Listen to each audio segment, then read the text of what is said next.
Magandang araw po, welcome po sa aking channel, Love9 TV.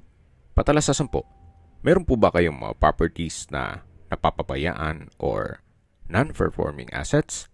Plan nyo ibenta, pero wala kayong oras sa pagbenta nito. Kung ito'y pagkakatiwala nyo po sa amin, tawag lang po kayo sa aking numero, usap po tayo, gawin ko po ng video for free. Yes, libre po, wala po kayong babayaran. Tutulungan pa namin kayong mabenta ang inyong property. Kami na po bala sa marketing, sa boosting or paid ads.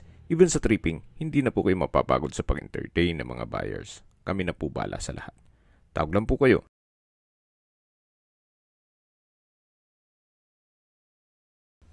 Nandito po tayo ngayon sa Lian, Batangas kung saan meron po tayong bagong video presentation. Isang residential farm property na possible na maging income generating.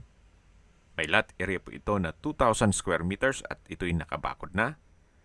Along Barangay Road, may access na rin po dito ng tubig, kuryente at internet provider. Meron din po itong view deck na kung saan may overlooking view. Dito po sa loob ay meron pong fruit-bearing trees gaya ng mangga, bayabas, aratiles, saging, at iba pa. Napakatahimik po ng lugar, sariwa ang hangin, at malamig po ang klima. Ito po yung nasa mataas na lugar. Ang estimated elevation above sea level ay 332 feet. Yan po, tunghayan niyo po itong kapaligiran, kung saan meron na po itong mga structure. Dito naman po yung garahe na pwede pong lagyan ng swimming pool para maging resort na ito. At dito po sa loob ay meron pong 5 kubo. Katabi lang po nito yung main house. Ito po yung tinutukoy ko na view deck or pwedeng hangout area. Then may garden set. Yan po yung mga kubo. Medyo elevated po itong property kaya flood-free area. Yan po yung garden set sa ilalim nitong puno ng mangga na isa sa hangout area. At dito naman po ay may kabana. Actually, pwede pa rin po itong gawing events place. Yung mga maliit na occasion lang. So, covered po yan. Then sa dulo po ay may banyo. Dito naman po ay may hagdan papunta sa pinakamataas na lugar nitong property. Yan po yung concrete fence. So, 2 level po yan. Then, dito naman po yung pinakamataas na parte ng property. Kung ma-visualize nyo lang po, marami po kayong pwedeng i-project dito. Aside from dun sa resort na tinutukoy ko or events place, pwede rin pong gawing coffee shop. Magaling na barista lang ang kailangan nyo dito para dadayuhin talaga kayo. Akasya dito. Then may kubo. At sa dulo yung concrete fence. Then meron din pong garden set. Yan po yung hagdan papunta naman sa lower part. At ito po yung tinutukoy ko na view deck na meron pong overlooking view. Check mo natin. Samahan niyo po ako. Kaya't po tayo. Naka-tile flooring na po itong view deck. Then may railing na rin para safe yung mga tatambay dito. Then may lamppost. Yan po. Tunghayan niyo po itong napagandang tanawin o overlooking view. Tanaw po ang mga karatig na lugar at meron pa pong mountain view. Yan po yung mga kubo at yung mga mangga. At doon naman po sa kabilang side ay meron pa pong kabana.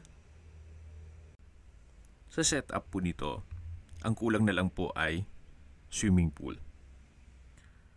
para maging resort po siya. Then, pasok nyo sa Airbnb. Para ito po yung maging income generating. Ngayon po kasi hindi na pinag-uusapan ng layo. The more na malayo ka at maganda ang serbisyo mo at maganda ang lugar mo, mas dadayuhin ka pa ng inyong mga kliyente. Gawa ng magro-road trip sila, then pagdating dito, relaxing ang place, at kung meron pa po kayong magaling na cook at kakaiba pa ang inyong menu, then may magaling pang barista, abay, talagang dadayuhin po kayo. Ito po yung pinakamataas na lugar ng property. Then sa taas po ay meron pong glass house at sa baba nito ay may banyo. Ang kagandahan po dito sa property na to ay may bahay bakasyonan ka na, meron ka pang pwedeng maging income generating na area. Ito pong napwesto natin ngayon na marami po kayong pwedeng i-project dito. Gaya ng events place o resort, coffee shop, at restaurant. Ito po yung pinakamataas na lugar na ng property. Ito po yung glass house na may overlooking view. Yan, labas po tayo dito sa may dulo. Yan po, napagandang tanawin. Napakasarap pong magmuni-muni dito. Sa mga nag-skip po ng video, summarize ko lang po. Ito pong property ay nasa Lian, Batangas. May lot area po ito na 2,000 square meters. Ito po'y titulado, buhay po ang may-ari, kaya wala po kayong maging problema sa documentation o sa transfer ng title. Along Barangay Road at may access na rin po ng tubig, kuryente at internet provider. Dito po sa loob ng property ay marami ng structure na pwede nyo pong i-convert sa events place o resort, then coffee shop, at the same time mag-offer na rin ng foods o restaurant. Bababa na po tayo. Yan po yung pinakamataas na lugar at dito naman po yung second level na kung saan meron din pong kabana. Ang kagandahan po dito, hindi nila po pinutol yung mga malaking puno. Nagiging shade din po yan pag mainit ang panahon. At nagbibigay ng sariwang hangin. Dito po ay may hagdan, pababa po yan, at meron din pong waterfalls. At kung may guest kayo, magiging attraction din yan. Pwede silang mag-picture-picture dyan. Ito po yung tinutukoy ko na hagdan na papunta na po yan sa baba. May pocket garden sa gilid at may mga ilang ornamental plants. At ito po yung pangatlong level ng property na may view deck. Marami na rin pong mga kabahayan dito sa area. Kaya may mga kapitbahay na po. Yan po yung pang-apat na level ng property. Pero nasa mataas pa rin yung area niya. Ito naman po yung garahe. At yan po yung mga kubo. Yan po yung bubong ng main house. At yan naman po yung main gate. Then dun po sa unahan ng sakyan ay may isang kubo pa. At dun po sa main house ay may katabing kubo rin po yan. Ito po yung tinutukoy ko na main house. Meron po itong 6 bedrooms. At ito po'y livable naman. May glass wall and window. Ito po yung main door. Samahan niyo po ako. Pasok po tayo. Naka-ceiling cove design. May ceiling panels. At ito po yung living area. May bar counter. Malaking vanity mirror. At pasensya na po at biglaan po ang video shoot. Hindi sila nakapag-prepare. Ito po yung first bedroom. na naka-solid wood door. Nakalak po yan at may mga personal na gamit si owner. Check natin itong living area, itong bar counter, at dito naman po yung dining at kitchen. At sa dulo naman yung banyo. Ito pong kusina ay may kitchen countertop, stainless sink with faucet, at may kitchen cabinet. Dito naman po sa dulo ay yung banyo. Naka-tiled bathroom wall, may shower, may water closet with bidet, at may hand wash basin. Yan po yung dirty kitchen. At sa dulo naman yung dining area. Yan po yung access door papunta naman dun sa isang kubo. At doon sa garahe. Balik po ulit tayo dito sa loob. Ito po ulit yung bar counter at ito naman yung mga kwarto. Ito po ulit yung living area o salas. At yan naman po yung bar counter na may stainless sink, wall-mounted cabinet, then meron din pong drawer at built-in cabinet. Naka-tile flooring na rin po yan. Check na po natin ang master bedroom. Malaki naman po ang spasyo nito. May window type aircon. At tungkol po pala sa mga kagamitan, wala pong nabanggit kung kasama yan. Pero malamang yung mga aircon kasi built-in po yan ay kasama po. Then meron pong another access door na ginawa nilang stock room. At dito naman po yung another access door na naman papunta sa balkonahe na may aluminum screen door. Hanggang sa dulo po yan. Ito po'y parte pa ng property. Napakalawak po. Ito naman po yung hagdan.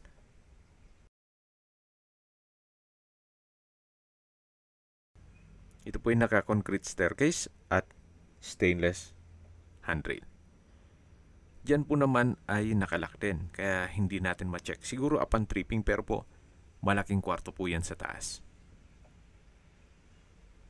Ito naman po yung access door na katabi lang ng kusina. Then meron pa pong common toilet and bath dito na naka-tile bathroom wall at may water closet with bidet at aircon. Ito po yung isa sa mga kwarto dito sa dulo. Check natin. Kung mapapansin nyo po, pwede nyo pong paupahan kasi meron po silang mga access doors. Gaya nito, meron na siyang countertop. Then, yung kwarto naman nasa taas. So, may parang apartment type. Itong sa dulo ang disenyo. So, depende na po yan sa inyo kung ano magiging diskarte nyo dito. Pero kung malaking pamilya naman kayo, nasa inyo yan kung papaupahan nyo pa ito. Gawa ng meron po kayong magiging income generating na area. Yung pinuntahan natin kanina. Na unang parte nitong video. Kung naalala nyo po yung sinilip natin na balkonahe, ito po yung dulo nito. Then, yan po yung tinutukoy ko na malaking espasyo pa na pwede pong lagyan nyo ng mga kwarto para paupahan nyo. At ito naman po yung bodega o stock room. At habang pinagmamasdan nyo po itong kapaligiran, pag-usapan na natin ang distance, location, at travel time. Mula po sa Lian Calatagan Highway, ang distance is 1.5 kilometers at ang travel time is 4 minutes. Mula naman po sa mga beach resort sa Matabungkay, Ang distance is 7.3 kilometers at ang travel time is 12 minutes. Opo, malapit lang po ito sa mga beach resort sa Matabungkay, even sa Lian. Then mula naman po sa Apacible Memorial Hospital, ang distance is 10 kilometers at ang travel time is 15 minutes. At yan po yung lagi kong binabanggit sa inyo na dapat nyo i-consider sa paghanap ng property, yung meron pong malapit na hospital. Hindi ko naman po sinasabing sakitin kayo, yan naman po ay for emergency purpose lang naman. At mula naman po sa Walter Mart na Subo, ang distance is 12 kilometers at ang travel time is 15 minutes. Mula naman po sa Manila o sa airport, ang distance is 111 kilometers at ang travel time is 2 hours and 33 minutes. Mula naman po sa Tagaytay, ang distance is 52 kilometers at ang travel time is 1 hour and 14 minutes. Okay, sa presyo na po tayo. Binebenta po ito ni owner sa halagang 12.8 million pesos. Kung may mga katanungan po kayo, tawag lang po kayo sa aking numero. At sa mga kababayan naman natin na sa ibang bansa, meron po akong WhatsApp, Viber at Telegram. Same number lang po, 0917-316-3399. Sa mga nagtatanong naman po ng aming Facebook, meron po aming Facebook page na Nov9TV at Facebook Real Video. Meron din pong TikTok at Instagram. May ibang YouTube channel po kami, the Nov9TV channel, Nov9TV Listings, Nov9TV On The Spot, Nov9TV Updates, at Nov9TV House Rental. Sana po naibigyan nyo ang video presentation. Paki-like and subscribe na lang po sa aking channel para ma-update din po kayo sa aking future listings. Kung sakali po hanap nyo yung mas malaking sukat ng lupa, meron din po kami ibang listings na pwede nyong pagpilian. Huwag po kayong mag-atubiling tumawag sa amin.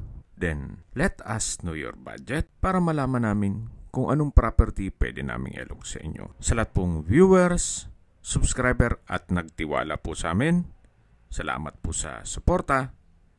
Ingat po kayo lagi at yung pamilya. Maraming salamat po.